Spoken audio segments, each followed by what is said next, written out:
There are so many bad deals out there, and they get funded somehow, and investors lose a lot of money. And I've just seen it so many times.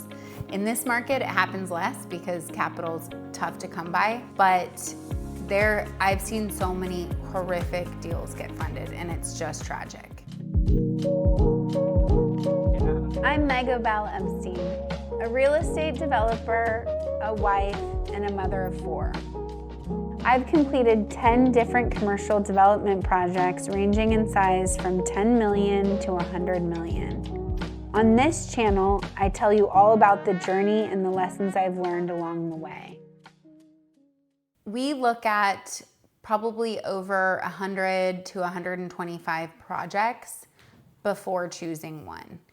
It is an extremely excruciating acquisitions process that a lot of people would not be as scrutinizing. But I've gotten this curmudgeon-y and tough to get past over the years because I've learned the hard way about not having enough room for error in your investments. And it has to be part of your practice to not get excited about a project and be able to make sure you're backing it up by actual numbers and actual data and getting many people's opinions before getting involved in a deal because you got excited about it. And innately, developers are very visionary people that tend to be able to sell a dream. And I think it's something that is an amazing quality and is absolutely required. But when it's not coupled with extreme financial diligence, it can be very dangerous for investors and losing money.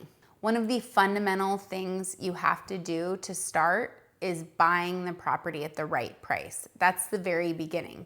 If you overpay for a property, it's very hard, no matter what market you're in, to undig yourself from that. So getting a good deal on the front end, finding a deal that's off market, finding a seller that's motivated is always, no matter what environment you're in, the key to starting off a successful project. I have passed on so many deals and have learned that I should have passed on even more. In the early days of when I started my company, I was so excited about Nashville and the craze of people investing in it that I made mistakes and I learned the hard way. And one of the first deals I did was a office building that was started before COVID. And of course, no one could have anticipated a pandemic, but I anticipated a growth rate that was keeping up with what the market had been doing before. And just assuming that that growth rate was going to continue and that there wasn't going to be a cycle or a dip. Obviously, COVID is a extreme circumstance that isn't foreseen, but I ended up losing money on that deal because I just didn't have enough room for error even in the original underwriting. And that was something that has been pretty much the only deal where I actually lost capital. And it was a very, very, very humbling experience and has taught me a lot. When I entered into doing apartments in Nashville, there was so much institutional capital chasing apartments, and there's still a lot of institutional capital chasing apartments, even though it's an oversupplied asset class. And I was very allured by how much capital was being, tens of millions of dollars being offered to me to build apartments, that I switched from my tried and true condo strategy to apartments. Did we do okay? Yes. Would we have done better if we stayed focused on condos? 1,000 times more. And so I think it's really about having the discipline to know what you're buying and making sure that you're looking at a ton of deals so that you know that you're getting a good deal when you're buying one. And that's obviously on the going in, you can tell if you're overpaying by looking at comps and what other people are buying in the market, whether it's land or an existing building. I would say with the amount of projects we get sent, it's probably a 0.5% moving forward on a deal. And it's obviously a funnel. So if someone sends us, if we get 100 deals in, we're probably taking a hard look at 5 of those, and of those, 10% make it into the last round where we're actually going into due diligence, spending money, and submitting a letter of intent. I think so.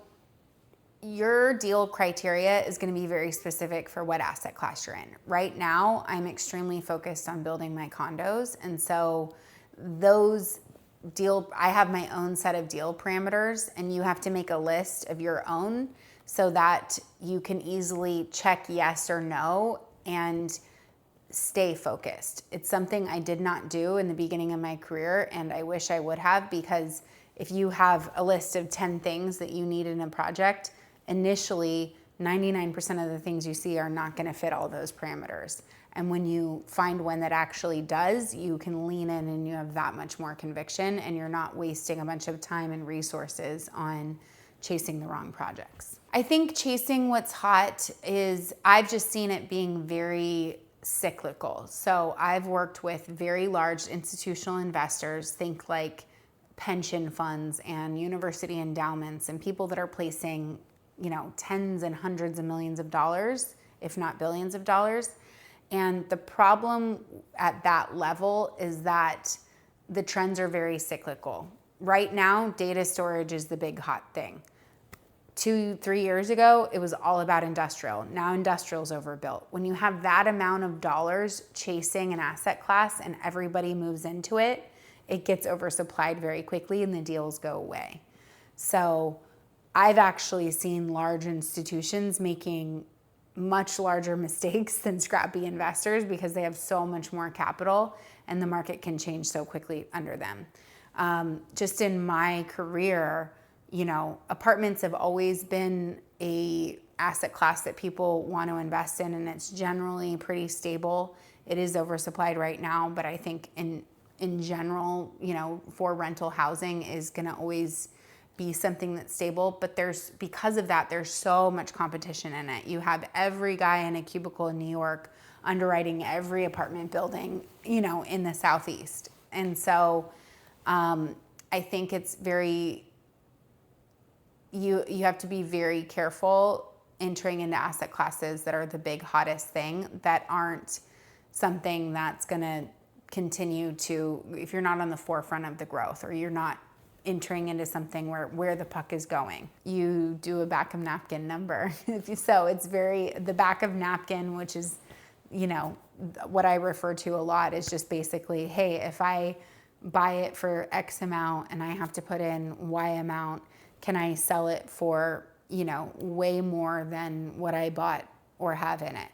I mean, does it work on the back of a napkin without financial engineering? Anytime I've had to tweak pro formas or tweak numbers to make something work, it's never worked. What makes the deal too skinny is if you add 3 years to it, does it still make you enough money?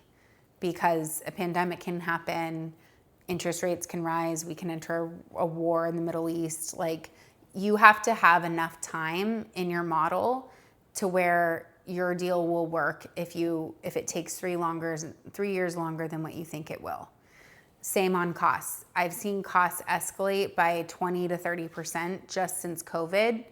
And a lot of people had owned projects or properties that were not anticipating that. So you have to have enough contingency in your budget. I would think, like, on an overall basis, at least 10 to 20%. Is healthy, to where you're not going to lose money if that happens. Obviously, you're not going to make as much, but you just want to be very conservative in that underwriting. I've found all of the good deals I've ever made a lot of money on through personal relationships, honestly. Even when I've entered into markets that I don't live in outside of Nashville, it has come from my professional network of personal relationships. Also, very scrappy brokers. I find that brokers at the big shops aren't as hungry, and they're sending you things that, 1,000 investors that have tons of capital are looking at, so you're not really going to be able to compete. I think for investors looking to make a lot, it takes scrappy brokers, and what I mean by that is like young, hungry brokers that are giving you things off market, that are, you're doing the research, you're really honing in on what asset class you're focused on, and then you're using your personal network, whether that be a professional network but they're personal relationships to source projects. I've just worked on it every week since the beginning of my career. I mean, I've been calling people that are older than me in the field I want to be in since I was in college and asking them to go to coffee. And I keep track of all of those relationships in a CRM system, a contact management system, and make sure to follow up with people. I make sure I categorize people by city. If I'm going to a city, I look in who's my database and see who I should reach out to keep warm. I'm also in professional organizations that are very specific to my field. So you can, if you're going into an industrial data storage asset class, you can attend conferences centered around that asset class, and all of those people there are interested in that same thing. You can keep that list, reach out to those people on LinkedIn, reach out to them in person, and then just through your own network of, where you went to college, where you grew up. I mean, there's a lot of people that know a lot of people that, if you constantly tell people what you're doing, people will approach you and go, oh, hey, I think, people just come to me now because I've been doing it for so long and they know exactly what I do. That if they find something that they think is a fit for me, they send it to me. Networking's tough because I'm such an, I want to know what my return on investment is. I'm such a spreadsheet person, and networking's so, you never know.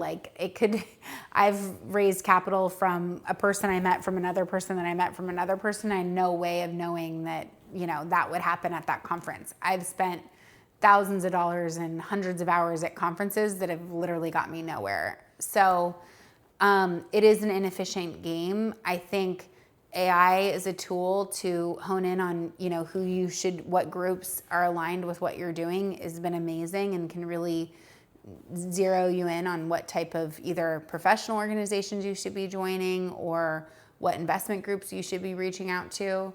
But I would say no matter what, when you're networking in the beginning of your career, in the beginning of your company, you have to put a lot of time in. You have to be at the events. You have to shake a lot of hands. You have to reach out to a lot of people. But don't waste people's time if they're a lot more senior in their career than you. Try to do something that, try to do research on people before you meet with them, and pick and choose who you're going to be spending your time with, and reflect on how productive it was. I used to go to a lot of networking happy hours, and I just completely cut that out because it just wasn't enough of a return on my investment. It could be if you're in marketing and PR, that could be a high return for you. But really reflect and make sure to be diligent about your schedule going forward, and not do the things that are, just social if you're just trying to get somewhere, if you're very ambitious and trying to get somewhere professionally. So the concept of an investment committee is something that happens with all institutional investors that I've ever known, and a lot of more family office type investors. And the idea is that there's a committee of people that meet on the deal to approve it, so that if one person's idea of a good deal is different, that you're getting consensus from a wide array of experiences and opinions. And it's a very good common practice in real estate if you're deploying a lot of capital. If you're an individual investor, you can set up your own investment committee. And that just means that you can get people like mentors to weigh in. I have my board certain members of my board attend my investment committee. So the way that works is we put a deal in under contract, we start doing due diligence, and then my team prepares all of the information about the project. What we are gonna build, how much is it gonna cost, how much we're paying for the land, how long is that land gonna take to close on, how much time do we have to close, what are the risks in closing, how much capital am I gonna spend before I close on that land, what is my overall business plan, how much contingency do I have, what if a pandemic happens, what if inflation doesn't curb, what if it takes forever longer. We run different scenarios, and we basically have a very thoughtful brainstorming type meeting with people that have a lot more experience than me, and a lot younger experience, and people that are better at things I'm not is great at. And we all look at all of the different angles, and that practice has saved a lot of money and mistakes. So putting an investment committee in, whether it's, even if it's just an informal process for you with other people that are experienced, has been an amazing practice for me, and I would highly recommend. I hope you found that helpful. Make sure to allow plenty of room in your underwriting for higher costs, more time, and put in an investment committee process if you're a real estate investor starting out. If you want to find out more about how I structure my deals to get funded, please watch this next video.